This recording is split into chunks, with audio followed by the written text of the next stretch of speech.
Le Nissan Kick-Split 2025 a beaucoup de plus. Apple CarPlay intégré pour jouer vos tunes préférées, des fonctions avancées de sécurité, un rendement énergétique remarquable, puis même la petite odeur de char neuf qu'on aime tant. Tout ça en plus pour moins. Le Nissan Kick-Split 2025 est le véhicule neuf le plus abordable au Québec. Achetez-le à partir de seulement 22 774 $, incluant un rabais à l'achat comptant de 2 600 $. Profitez de cette offre avantageuse chez votre concessionnaire dès maintenant. Jusqu'au 2 mars, des conditions s'appliquent. Détails chez Nissan. All right, welcome back to the Elias Macko Show. Third hour of the program. Today is a huge day in technology. Later today, Tesla is putting on an event. It's titled, their title for the event is called We Robot, and they are expected to unveil their robotaxi, the car without a driver that will drive people around. Let's talk about this and also talk about what Google is up to when it comes to artificial intelligence with Mitch Joel. He's a tech advisor, investor, author of CTRL ALT Delete, and the founder of ThinkersOne. Hi, Mitch.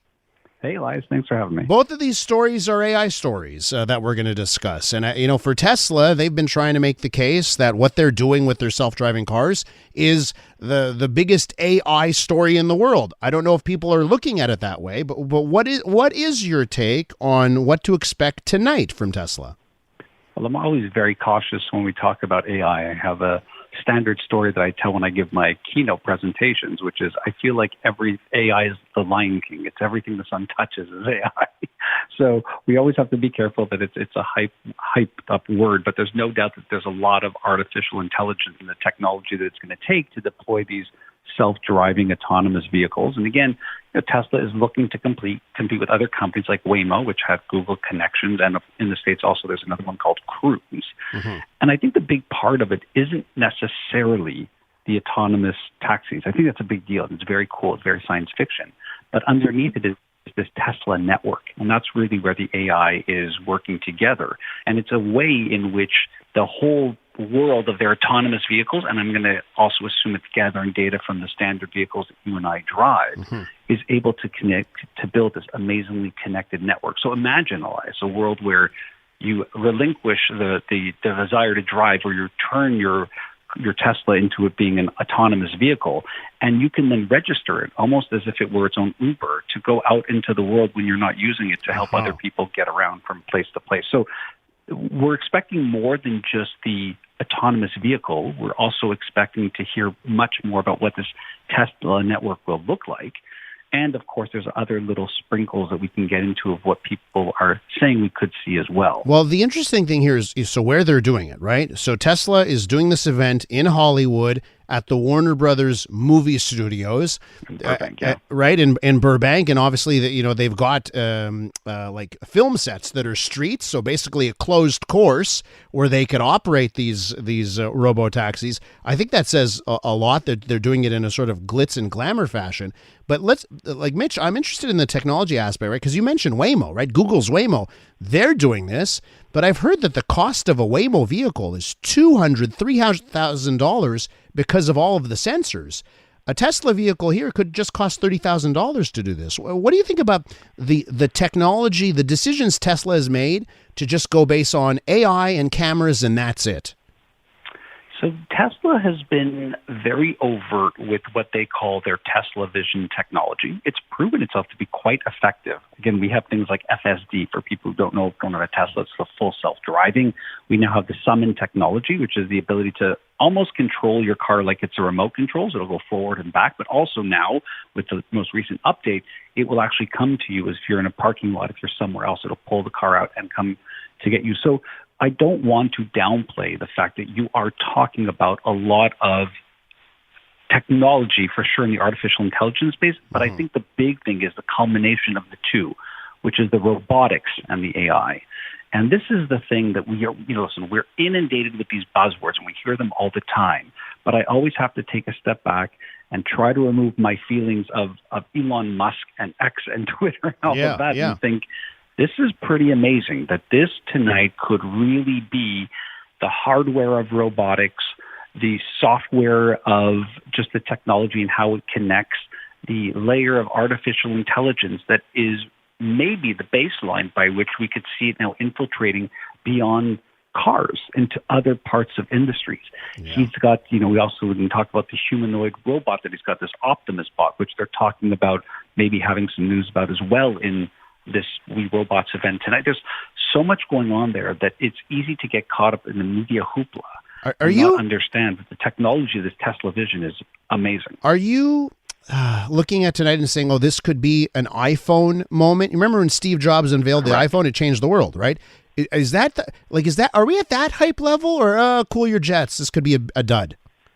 I worry that we have become excessively cynical since the innocence of moving from a mobile device to an iPhone, where it was like we could see the future. I feel like we are so inundated with content, especially AI-generated content, that it's hard to imagine this. But imagine, like, if we can zoom out for a second and just think about whether you believe in autonomous vehicles or AI or robots. Imagine a world where our cars right now, we're all connected and they are communicating with each other. Think about the reduction of accidents.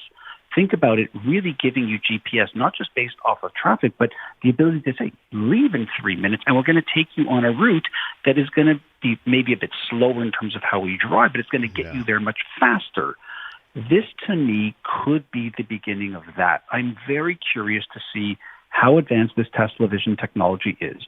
I'm more curious than the autonomousness of the robotaxis to see what this Tesla network is. That's going to be the big thing. Because if he's laying down a new quote-unquote power grid for this is where things get interesting. And it's just going to be interesting to see how far along they are. And is this a moment where you say, ooh, there goes individual car ownership if it's as good as some of the promises? Okay, Mitch, I want to talk about one other thing, and that's what Google's up to in AI. Their technology, Notebook LM. Aaron Rand had some fun on his program last week using it to create fake podcasts. He gave this technology some AI, an article, and this technology was able to create a podcast out of it. It was really fascinating.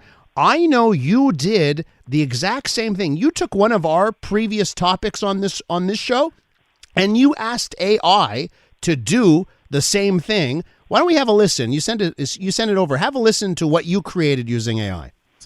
We're looking at a piece by Mitch Joel. He's got this blog called 6 Pixels of Separation. Oh, yeah, I've seen it. Yeah, so the piece is called From Brain Rot to Podcast Marathons. And it was published on September 10th of this year. Okay. And it's got some really, really interesting observations about all of this. It really does. So, like, one of the things that he talks about is how Kamala Harris's presidential campaign is using this thing called content sludge.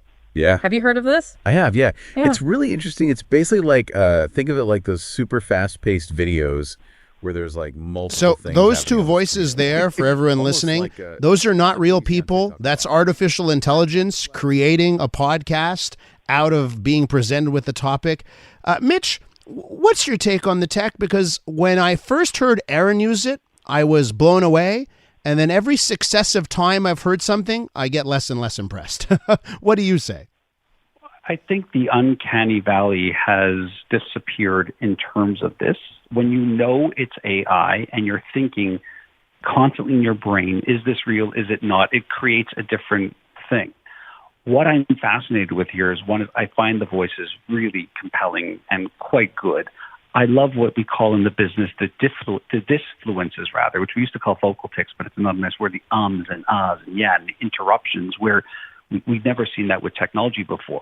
It's more amazing to see when you're playing with this technology. So Notebook LLM is a notebook piece of software. Imagine that, where you could put in something, take some notes, do some highlights. They added in these generative AI features, and I find myself using it so much every day. And in this instance, you're right. We had the audio version of our last segment that you and I did together on brain rot. I wrote my own little article to prime it up on my blog, and all I did was I put the link of that article in that, and it generated that. And again, think about how useful this can be in terms of just summarizing meetings, or if you had a very long PDF, academic or business related, to be able to listen to that as a type of summary.